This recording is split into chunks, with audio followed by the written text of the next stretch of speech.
Creo que nos queda un poquito, ¿no? Donde terminamos todos los de el reposo de Dios es. Sí. Entonces terminamos y ya empieza el día de reposo. Ok, entonces ya llegamos al de Filipenses 2:12. Ok. Bueno, vamos a orar. ¿A quién le gustaría orar para empezar? Adelante, adelante, buenos días. A ver, y ahorita vamos. Ok, nada más que se acomoden los hermanos. Todavía estamos con la lección que es 28, ¿verdad?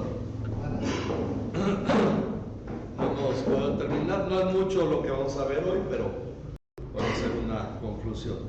Bien, vamos a orar con Pablo. Dios, te adoramos y bendecimos en este día, mi Dios, te agradecemos por que en este día podemos tener esta clase, mi Dios, y te pedimos que tú te muevas en la clase, mi Dios, que tú permitas que aprendamos de ti, mi Dios, de tu palabra, que aprendamos el día de hoy sobre el reposo en ti, mi Dios, y te pedimos que nos sirva para seguir creciendo y también te pedimos por los hermanos que pronto puedan llegar, que tú permitas que puedan estar para que juntos aprendamos a ti, Dios. Lo pedimos en el nombre de Jesús. Amén. Bien, vamos a Génesis 2, del 1 al 3. Estamos ya en la parte casi al final donde dice el día de reposo. Voy a subir a internet las otras lecciones para que completen los que les falten. Ok, vamos a ver.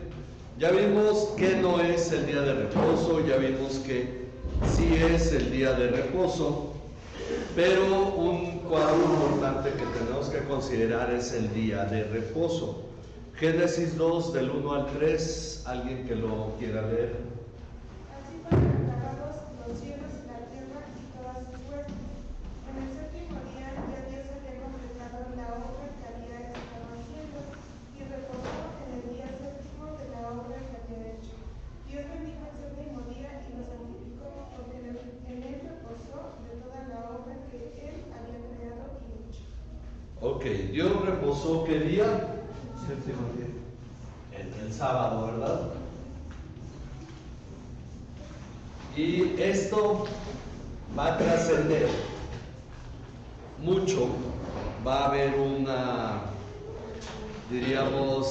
serie de ideas sobre el día de reposo, la postura de algunos, que es que la ley sigue vigente para ellos y por lo tanto tienen que guardar el sábado. La idea de otros es que Dios cambió el sábado por el domingo, aunque no vemos algo explícitamente así en el Nuevo Testamento. Y la verdad es que la discusión se ha vuelto, bueno, no hay mucha discusión, cada uno simplemente cree y pone su postura. Pero el asunto es entender lo que la Biblia nos enseña. Nos enseña que Dios reposó en el séptimo día, lo bendijo. Y entonces, bueno, de hecho aquí no anoté el mandamiento del Éxodo 20. Vamos a ver cuando le da al pueblo de Israel el mandato de guardar el día de reposo. En Éxodo 20.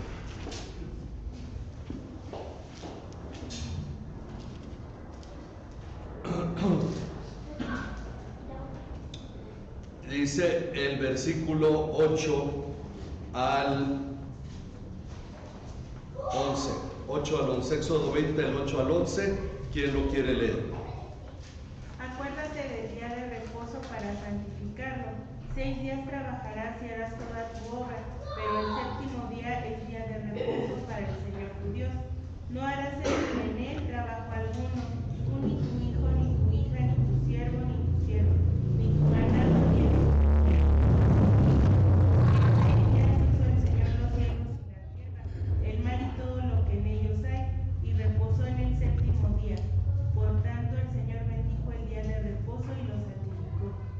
Ok, este es uno de los 10 mandamientos, el cuarto mandamiento, acordarse del día de reposo. De hecho, de los 10 mandamientos, 8 vienen en sentido negativo: no harás, no harás, no harás. Solamente el cuarto y el quinto, acuérdate el día de reposo, y el quinto, honra a tu padre y a tu madre. Ok, nos explica que lo que no se debía de hacer, bueno, el día de reposo había que santificarlo, y dice de qué manera. 6 días había que trabajar y hacer toda la obra personal, pero el séptimo día es día de reposo para el Señor. ¿Qué es lo que no se debía hacer? Trabajo alguno, ni uno mismo, ni el hijo, ni la hija, ni el siervo, ni la sierva, ni el ganado, ni el extranjero. No debía de haber trabajo. Ahora, es una cuestión interesante entender cómo funcionó el día de reposo, porque los israelitas todos están reunidos ahí al pie del monte Sinaí, todos, no hay ni un israelita que esté fuera de ahí. Todos podrían decir, bueno, el día de reposo nos congregamos y hacemos un culto a Dios, pero no nos dice la Biblia que eso hiciera. El día de reposo era ¿para qué? Descansar.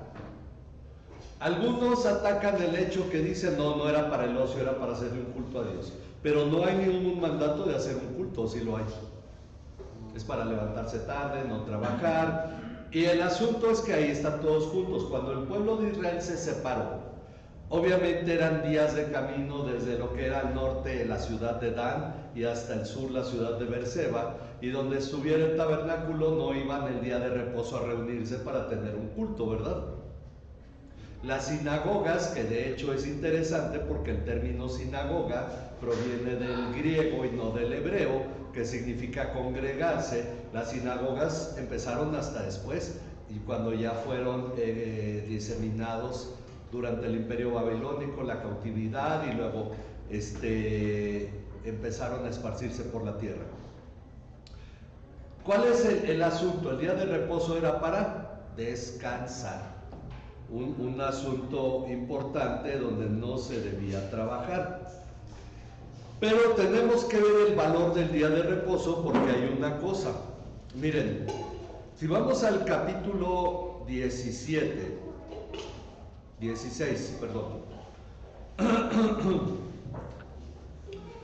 en el versículo 19, cuando Dios les manda el maná se debía de recoger diariamente.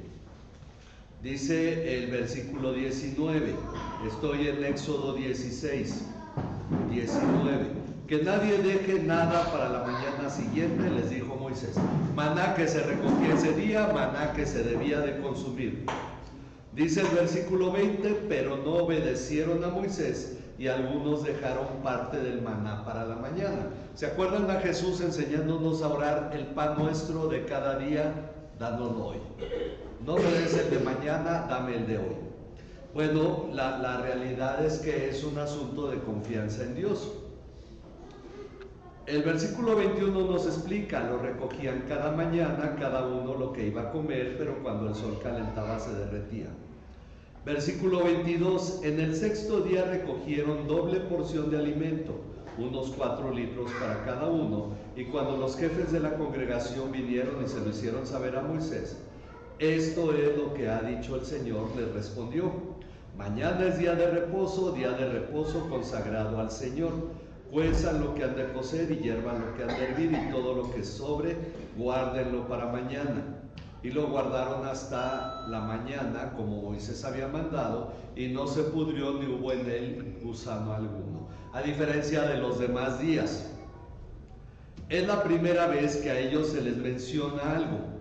El versículo 25 dice, Moisés dijo, cómalo hoy porque hoy es día de reposo para el Señor, hoy no lo hallarán en el campo.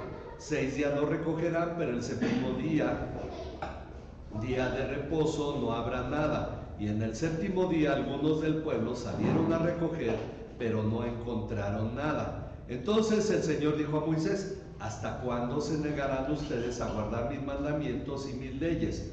Miren que el Señor les ha dicho, les ha dado el día de reposo.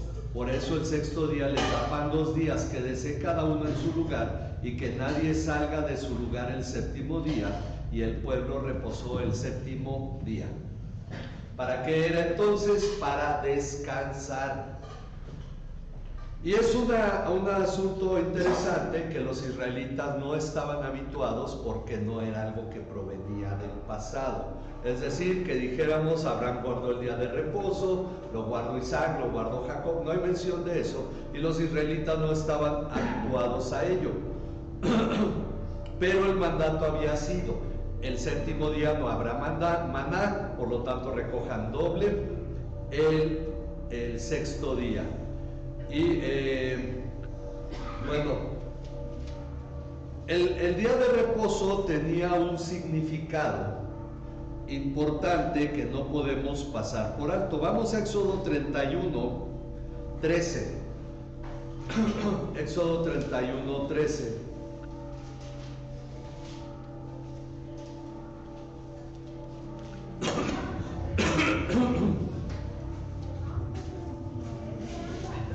Alguien que lo lea. Habla pues todos los israelitas de cierto guardarán mis días de reposo, porque esto es una señal entre yo y ustedes por todas sus generaciones, a fin de que sepan que yo soy el Señor que los santificó. El día de reposo es ¿qué? Una señal. Ok, el día de reposo, ok, dice Dios reposó el séptimo día, ese ya lo llenaron, ¿verdad? Es una señal. Bueno, vamos a ver señal de qué. Versículo 16 ahora y 17. Los israelitas guardarán pues el día de reposo, celebrándolo por todas sus generaciones como pacto perpetuo. Es una señal entre yo y los israelitas para siempre, pues en 6 días el Señor hizo los cielos y la tierra, y en el séptimo día cesó de trabajar y reposó. Ok, el día de reposo dice es una señal primero, y luego dice es por pacto perpetuo, y luego dice es una señal entre yo y los israelitas para siempre. Los israelitas, de hecho, es interesante porque lo limita solo al pueblo de Israel, no es una señal entre Dios y la humanidad. Hemos señalado en leche espiritual que Dios se ha siempre relacionado con el ser humano y con su creación a través de pactos, no porque Él no sea confiable, sino para que nosotros no dudemos de su intención. Y hemos mencionado, Dios hizo pacto, los pactos, el pacto con Noé y toda la creación. ¿En qué consistía ese pacto? Vamos a recordar. Que ya no destruiría la tierra con agua. Que no volvería a destruir la tierra con agua, como lo había hecho en el diluvio, ¿verdad? La tierra va a permanecer, no va a haber tal cosa de que el calentamiento global y todo, porque de hecho parte del pacto es que habrá siembra, cosecha, invierno y verano. Entonces, Dios siempre dará finalmente funcionalidad a la tierra. Es parte del pacto. ¿Cuál es la señal del pacto? El arco iris. Luego vino el pacto con Abraham y su descendencia, porque recuerden que Saúl y que Ismael entraron en ese pacto, es decir, no fueron ajenos al pacto. Ok, el pacto de Abraham con Abraham y con su descendencia. ¿Cuál era la señal de ese pacto? La circuncisión. Ok, la señal, la circuncisión.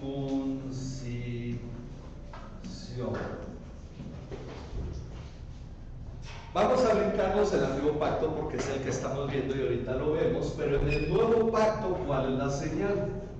El Espíritu Bueno, pacto, vamos a ponerlo con la iglesia. La señal, el bautismo. De hecho tiene dos señales, aunque la segunda es un recordatorio. El bautismo, que de hecho viene a sustituir, hay una relación entre estos dos. ¿Por qué cambian las cosas? El bautismo y la cena. Bueno, ¿por qué hay una relación entre ellos y por qué hay un cambio? Esto es algo muy sencillo, porque todo lo previsto en este pacto con Abraham y su descendencia se cumple en Cristo. Por eso Pablo explica que cuando dice que las promesas fueron dadas a Abraham y a su descendencia, no dice y a sus descendencias o a sus simientes, como hablando de muchos, sino uno que es Cristo. En Cristo se cumple el pacto con Abraham y por lo tanto la continuación es que el bautismo es una circuncisión espiritual. Ese es el sentido del bautismo, es el lavamiento y es una circuncisión que realiza Cristo. Dice ahí en Colosenses 2, la circuncisión en el bautismo, fuimos circuncidados no con manos, sino al echar de nosotros el cuerpo pecaminoso. En el bautismo. Ahora, estas son las señales. ¿Qué es el día de reposo? El día de reposo es la señal del antiguo pacto. Cuando los israelitas descansaban, cada sábado se acordaban que tenían un pacto con Dios, porque el no salir a trabajar les debía hacerse preguntar, ¿y entonces dónde hay ganancia para el sustento? Donde ya no trabajo, entonces no gano y no cumplo con tareas ni logro avanzar en nada. Y entonces, ¿cuál era el asunto? Aprender a depender de Dios. Un día que se está descansando, sí, llevar a cabo una obra, porque precisamente el asunto era descansar. Ahora, hay mucho que hablar sobre el día de reposo. Jesús dijo que el día de reposo no es en sí el objetivo, sino el ser humano, que el ser humano descanse. Por eso dice, porque no fue el hombre creado para el día de reposo, sino el día de reposo para el hombre. Es un regalo de Dios para el ser humano que descanse un día a la semana. El problema es que al ser humano no le gusta descansar. No es lo mismo descansar que flojear. Y al ser humano le gustará flojear, pero no le gusta descansar. Cuando tiene un día de descanso, ¿qué hace? Hasta se cansa más haciendo trabajo, ¿sí o no? Y los que se van de vacaciones regresan y dicen, ay, necesito unos días de descanso para reponerme en las vacaciones. Porque no nos gusta descansar. Y ese es un problema que tenían los mismos israelitas y que no guardaban. Por eso también, ya vimos Éxodo 31, 13, 16 al 17. Vamos a Ezequiel 20, 12 y luego el 20. Ezequiel 20.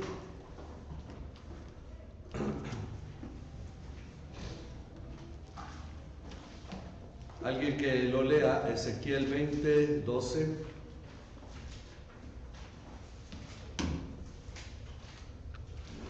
También les di mis días de reposo por señal entre ellos y yo, para que supieran que yo soy el Señor, el que los santifica.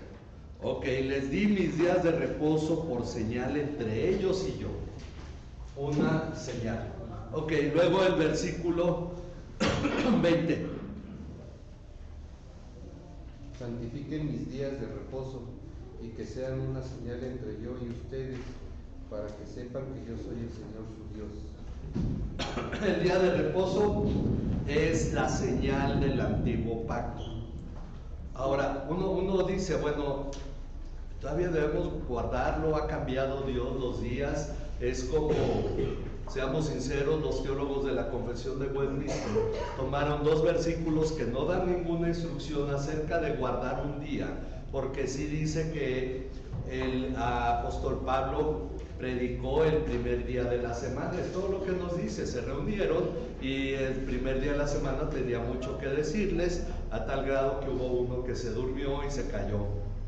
Eutico se cayó del tercer piso, ¿verdad? Donde estaban hablando antes de partir el pan. Pero no nos dice guarden el domingo como el día de reposo cristiano. En 1 Corintios 16 dice, cada primer día de la semana cada uno ponga aparte algo, pero esa es la instrucción. Es decir, la iglesia se reunía el primer día de la semana. Sí, esa es la prueba de que la iglesia se reunía el primer día de la semana. Pero ¿por qué razón lo hacía? Aunque no nos lo dice la Biblia como tal, sí nos lo dicen los autores, los primeros escritores cristianos llamados padres de la iglesia, que la iglesia se reunía el domingo para celebrar la resurrección de Cristo. Pero no porque fuera un mandato de Dios. No lo hay expresamente. Sin embargo, ¿qué sí nos dice sobre el día de reposo? Sea el domingo, sea el sábado, vamos a Colosenses capítulo 2. En el versículo 16 y luego el 17. Colosenses 2, 16 y 17. Por tanto, que nadie se constituya en juez de ustedes con respecto a comida o a bebida, en cuanto a día de fiestas o luna nueva o día de reposo. El 17 también, por favor. Cosas que solo son sombra de lo que ha de venir, pero el cuerpo pertenece a Cristo. Ok, ¿qué es el día de reposo? De acuerdo al versículo 17, ¿está incluido en la lista? Miren, noten la lista. Sombra. Comida, bebida, día de fiesta, día de luna nueva, que es cuando hacían fiesta, o día de reposo. La Reina Valera dice días de reposo, en plural. Pero todas estas cosas son ¿qué? Sombra de lo que ha de venir. Ok, pueden ir llenando ahí. Entonces, el día de reposo fue la señal del antiguo pacto y es parte de la sombra de lo que ha de venir. ¿Por qué razón? Ya lo hemos explicado en otras lecciones, porque el antiguo pacto fue dado, la ley de Moisés, fue dada a personas que no nacían de nuevo y no tenían el Espíritu Santo. Por lo tanto, todo lo que la ley demandaba de las personas en el antiguo pacto era terrenal. Lo que se comía y no se comía, cuando se descansaba y no se descansaba, cuando se celebraba y no se celebraba. Sin embargo, Pablo usa esto mismo en el versículo 20, ahí donde estamos, Colosenses 2:20. Si alguien lo quiere leer. Si ustedes han muerto con Cristo a los principios elementales del mundo, ¿por qué, como si aún vivieran en el mundo, se someten a preceptos tales como? Sigue el 21. No manipules, no gustes, no toques. Bueno, de ahí síguete hasta el 23. Tales cosas tienen a la verdad, todos los cuales se refieren a cosas destinadas a perecer con el uso, según los preceptos y enseñanzas de los hombres. Tales cosas tienen a la verdad la apariencia y sabiduría en una religión humana, en la humillación de sí mismo, en el trato severo del cuerpo, pero carecen de valor alguno contra los apetitos de la carne. El asunto es que el antiguo pacto no tenía la finalidad de dar vida, no iba a transformar a la persona, sino que le iba a mantener en obediencia a Dios, porque cuando no hacía lo que Dios prohibía, pues estaba honrando a Dios. Pero esto no los cambiaba porque no podía contra los apetitos de la carne. Todas estas cosas, no comas esto, no toques, no hagas, todas estas prohibiciones, y dice, si ustedes han muerto con Cristo, ¿por qué se sujetan a ellas? La respuesta siguiente es, bueno, ok, ninguna de estas cosas nos va a transformar en nuestra lucha contra la carne. Entonces llegamos al versículo 1 del capítulo 3 y dice, si ustedes pues han resucitado con Cristo, busquen las cosas de arriba donde está Cristo sentado a la diestra de Dios. Pongan la mira en las cosas de arriba, no en las de la tierra. Ya empieza a haber un cambio. ¿Por qué? Porque morimos primero y luego resucitamos con Cristo. Y por lo tanto llegamos a Romanos, no lo tengo aquí en la lección, pero vamos a ver en Romanos 14.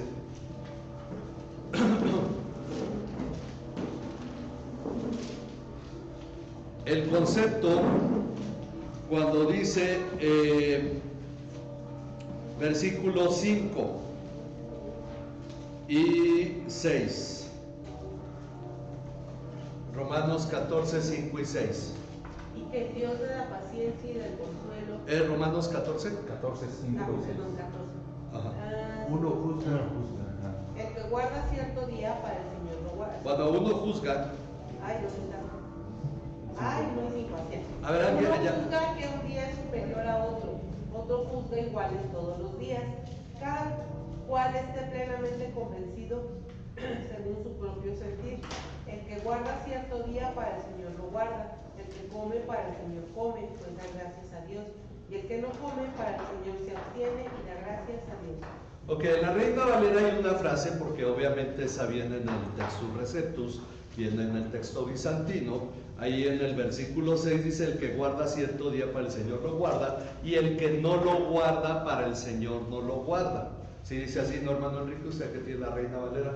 Ahí en el versículo, o no sé si alguien más tiene la Reina Valera, ahí el versículo 6, el que guarda cierto día para el Señor lo guarda. Obviamente en las versiones que han usado el texto Nestlé Ala no viene esa frase, pero si quiere leer el 6. El que hace caso del día, lo hace para el Señor, y el que no hace caso del día, para el Señor no lo hace. El que come, para el Señor come, porque da gracias a Dios, y el que no come, para el Señor no come, y da gracias a Dios. Ok, ¿cuál es el sentido de esto? ¿Alguno quiere guardar un día como día de reposo y no hacer para ello algo? ¿O no hacer algo normal ese día? Hágalo para Dios. No es una demanda de Dios, simplemente es un asunto que dice que uno considera todos los días iguales, otro los considera que hay un día superior. Bueno, el que los considera iguales, que lo haga para Dios. El que considera un día diferente, que lo haga para Dios. ¿Quieres guardar un día de reposo? Hazlo para Dios. ¿Quieres considerar todos los días iguales? Hazlo para Dios. ¿Quieres comer de todo? Come para Dios y da gracias. ¿O quieres abstenerte de ciertas comidas? Come solo lo que tú determines, pero hazlo para Dios y da gracias.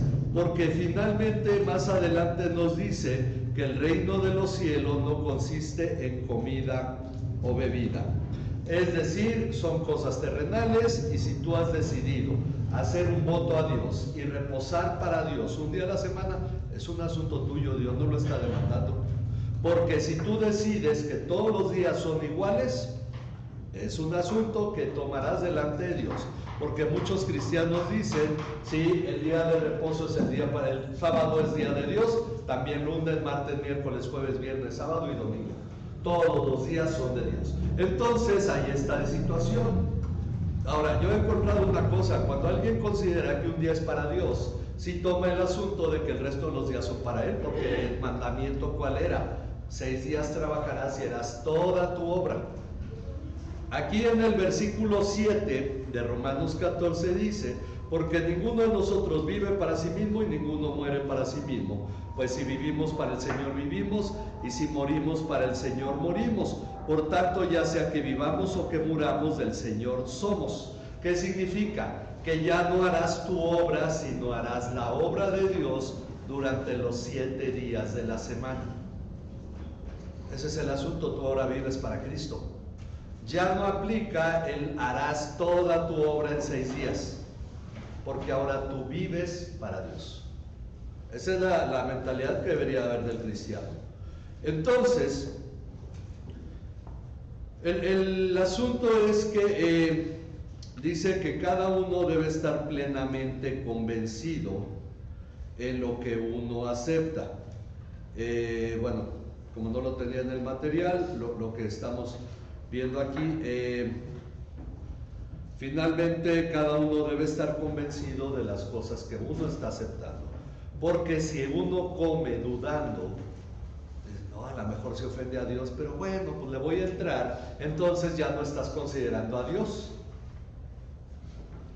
Y entonces esa duda ya se convierte en tropiezo. Bueno, pero volviendo a los pasajes, es parte de la sombra de lo que ha de venir, el día de reposo, porque esa sombra de lo que ha de venir es aclarada. Vamos a ver Hebreos 4:10. Pues el que ha entrado en su reposo, él mismo ha reposado de sus obras, como Dios reposó de las suyas. El que ha entrado en el reposo de Dios. Y ya dijimos, ahora en el nuevo pacto, el reposo de Dios es todos los días. Ya vimos previamente que no es el día de reposo, ya vimos que es el día de reposo, echar sobre Dios toda nuestra ansiedad, no afanarnos y llevar nuestras peticiones delante de Él, es responder al llamado de vengan a mí los que están trabajados y cargados, es aprender de Cristo, es procurar la paz que Cristo nos ha dejado, es entrar al reposo por fe, es ser un sacrificio vivo, santo, agradable para Dios, es dar fruto al estar unidos en Cristo. Todo esto es el reposo de Dios, una vida que depende de Dios. Por lo tanto, dice Hebreos 4:10, que ya no ampliamos mucho porque ya hemos visto Hebreos 3 y 4 sobre el día de reposo. El reposo de Dios es lo que ha venido en el nuevo pacto. Todos los días debes reposar en Dios haciendo la obra de Dios. Tú debes vivir una vida de reposo en Dios. Ese es el asunto. Por eso hay un nuevo pacto. Por eso este nuevo pacto ya no contiene la sombra, sino que ya da claramente una muestra de las cosas o de las realidades celestiales. Bueno, vamos a terminar con dos cosas para entender completamente el reposo de Dios. Dice, conclusión, el reposo de Dios es la confianza en la obra que Dios desarrolla en nosotros por su gracia y bondad para vivir confiados en Él en este mundo. Es la manifestación de la madurez en Cristo. Es decir, ya no estamos sujetándonos a lo que tocas o comes o todo esto que vimos en Colosenses, lo que uno maneja, lo que no maneja, sino que ahora entramos en una madurez y este es el punto como decidimos. Marcos 10:15, alguien que lo lea, Marcos 10:15.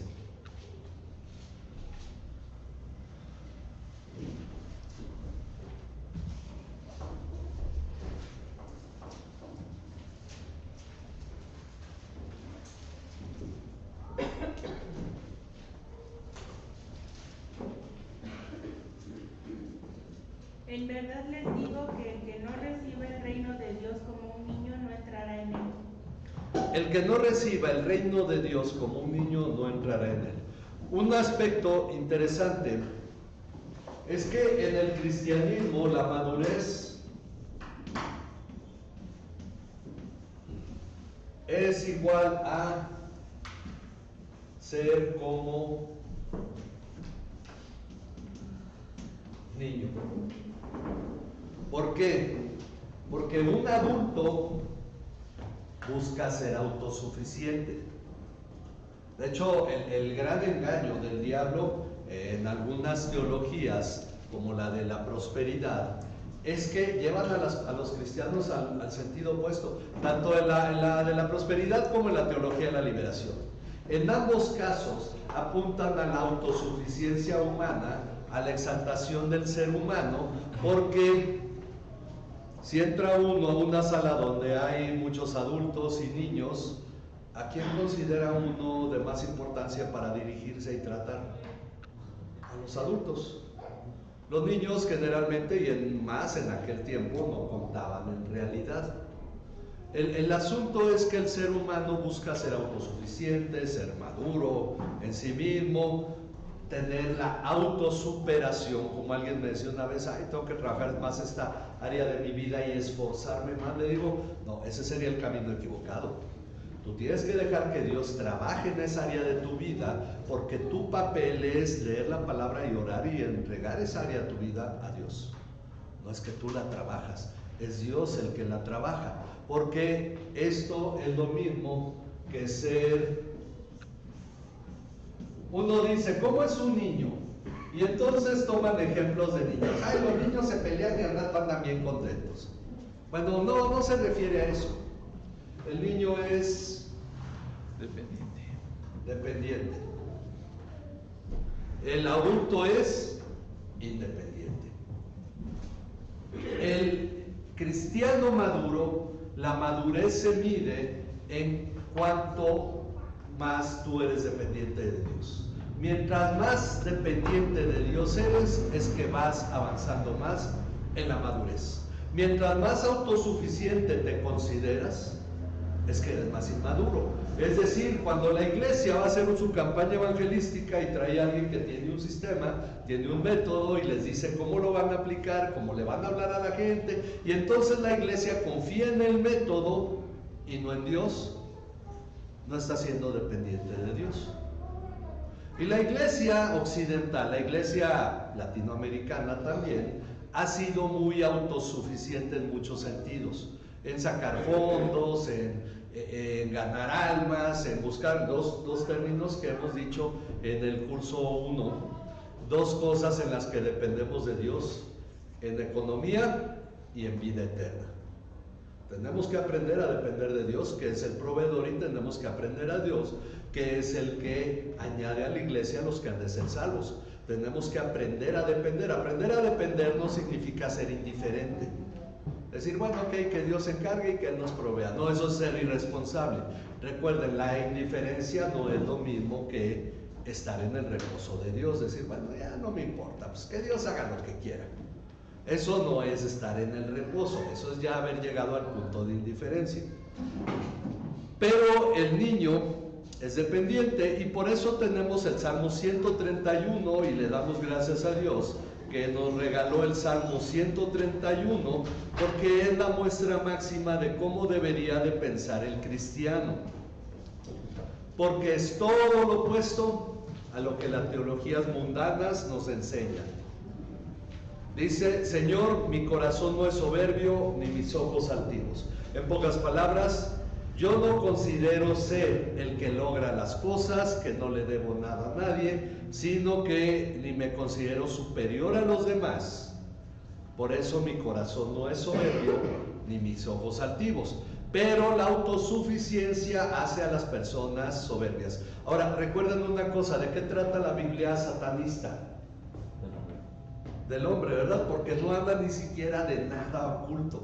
Ya lo comentamos en ese no me acuerdo cómo se llamaba este periodista, que dice, yo la leí para que tú no la leas, y déjame decirte de qué se trata. No habla nada oculto, no trae majaderías ni malas palabras, no trae conjuros ni nada, simplemente te enseña a superarte como ser humano, pasando por encima de los demás, a ser el más importante, a ser el más grande. Uno dice, entonces el satanismo ha entrado en la iglesia con todas estas teologías de superación personal, porque la realidad es que es todo lo opuesto de esto. Eso en realidad es la mentalidad del diablo, ser el mayor, ser superior. El cristiano es ser más dependiente de Dios. Y dice el versículo 2, la mitad del 1, no ando tras las grandezas ni en cosas demasiado difíciles para mí. ¿Saben cuántos pastores quieren una mega iglesia? ¿Y cuántos libros se han vendido de una iglesia con propósito? La escalera del éxito de César Castellanos, y de todos esos libros de que tú vas a tener una iglesión tremendo para la gloria de Dios. Pero David dice, he acalmado y acallado mi alma como un niño destetado en el regazo de su madre. El bebé que acaba de comer, y obviamente le sacaron ya el aire. ¿Qué le pide? ¿Qué pide en la vida? ¿Qué más quiere? Está en el regazo de su madre, acaba de comer, está recién destetado. ¿Qué pide? ¿Qué exige? Nada. No pide ni regalos, ni premios, ni juguetes. Por eso habla de un bebé, alguien que todavía toma pecho, pero está satisfecho con lo que tiene y depende de su madre. Dice: como un niño destetado está mi alma dentro de mí. Así debería estar nuestra alma, contentos con lo que tenemos. Dice Hebreos 13, porque creemos en aquel que dijo, y ese lo leímos anteriormente en la lección: nunca te dejaré, nunca te desampararé. Y dice Pablo a Timoteo en 1 Timoteo 6, así que teniendo comida y que vestir, estemos contentos con ello. Vivimos en una sociedad donde te dice: ¿tienes el iPhone 9? No, te hace falta el iPhone 5000 porque para allá va, ¿no? Entonces ya uno dice: ay, pero es una la nota, pero lo necesito. Ahí está el alma no está tranquila. El asunto es: ¿está uno contento con lo que Dios nos ha dado? ¿Está uno contento con lo que tiene? ¿O hay ambición y avaricia en nuestro corazón? Porque eso es lo opuesto del reposo de Dios. Uno como pastor, es decir, la gente que Dios nos ha dado es la gente con la que vamos a trabajar. La verdad es que hay que ser sinceros, yo se los digo porque he estado en el medio. Mucho evangelismo se hace por ambición. No se hace porque quieran que las personas vengan a Cristo. Se hace por ambición, para tener más gente en la iglesia, porque como dijo aquel célebre pastor, gente es dinero. Entonces, tristemente célebre, ¿verdad? Esto es una de las cosas que nosotros debemos considerar. El reposo de Dios es como el bebé que reposa en el regazo de su madre. Ok, bueno, madurez, depender de Dios, ya lo habíamos dicho, ¿verdad?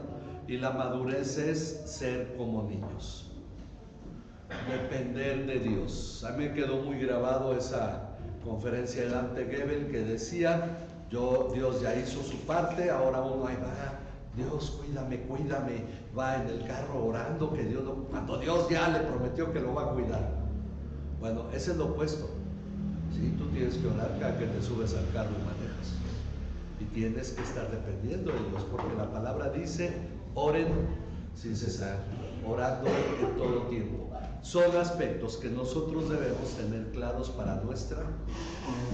Ok, preguntas. Tenemos exactamente. Pasa la primera, por favor. La de Génesis. La de Génesis. Supongo que son el día séptimo. Dios reposó el séptimo día. Ok, tenemos exactamente 3 segundos para la pregunta que tengan. ¿No? Ok, bueno, vamos a orar para terminar porque ya nos pasamos de tiempo. No sé si es que ya me agüité, pero yo ya no oigo el. ¿Ya terminó? Sí, ya pasó. Pasó a las 11:59. Ok, vamos a orar.